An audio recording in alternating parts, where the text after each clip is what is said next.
तुमच्या माझ्या मनातील विचार मांडते सांगते ती समर्थ लेखणी रे. एकल व विधवा महिलांसाठी 50% अनुदानात शिलाई मशीन पद्मजाताई इंगवले यांचा सामाजिक उपक्रम. हो, करमाळा तालुक्यातील जेजूर येथे रविवारी एक महत्त्वाचा सामाजिक उपक्रम पार पडला. शिवसेना महिला आघाडीच्या जिल्हाध्यक्ष पद्मजाताई इंगवले जगताप यांच्या पुढाकारातून एकल, विधवा आणि गरजू महिलांना 50% अनुदानावर भव्य शिलाई मशीन वाटप करण्यात आले.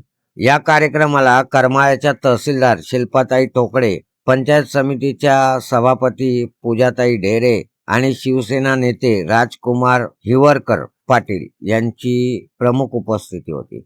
तहसीलदार शिल्पाताई टोकडे यांनी पद्मजाताई यांच्या कामाचे विशेष कौतुक केले. पद्मजाताई गेल्या अनेक महिन्यापासून महिलांना पायावर स्वतःच्या उभे करण्यासाठी सातत्याने प्रयत्न करत असून विधवा महिलांना समाजात सन्मानाचे स्थान मिळवून देण्याचा हा पुढाकार अत्यंत प्रेरणादायी असल्याचं टोकडे मॅडम यांनी सांगितले. शिवसेना नेते राजकुमार हिवरकर पाटील यांनी कोणतीही निवडणूक नसतानाही पद्मजाताई करत असलेले हे 80% समाजकारण प्रत्येक शिवसैनिकासाठी मार्गदर्शक असल्याचं सांगितलं.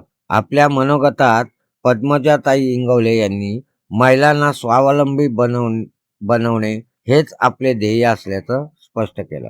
आतापर्यंत करमाळा तालुक्यात हजारो महिलांना या योजनेचा लाभ मिळाला असून भविष्यातही असे उपक्रम सुरूच राहतील असा विश्वासही त्यांनी यावेळी व्यक्त केला. याच कार्यक्रमात महिला व पुरुषांसाठी शेळीपालन, कुक्कुटपालन आणि दुग्ध व्यवसाय याच्या प्रशिक्षणाचं 2 दिवसीय शिबिर घेण्यात आलं, ज्यातील सहभागींना प्रशस्तीपत्रक दिली गेली. सोबतच पर्यावरण संवर्धनाचा संदेश देत उपस्थितांना केशर आंब्याच्या रोपांचे वाटप देखील करण्यात आलं. मित्रांनो, ही व्हिडिओ जर आपल्याला आवडली असेल तर जास्तीत जास्त लोकांना शेअर करा, आपल्या नातेवाईकांना, मित्रमंडळींना शेअर करा, लाईक करा. सोबतच व्हिडिओत कमेंट देत चला, कारण आपण कमेंट लिहित नाही, त्यामुळे कमेंट लिहित चला. तेवर मी हेमंत केळकर, अविनाश जोशीसह करमाळा आपली रजा देतो. समर्थ लेखणी रे, शब्दांच्या सागरात तळतो बसते रे, प्रत्येक मनोभाव ती ओळखते तुझ्या माझ्या सत्यालाच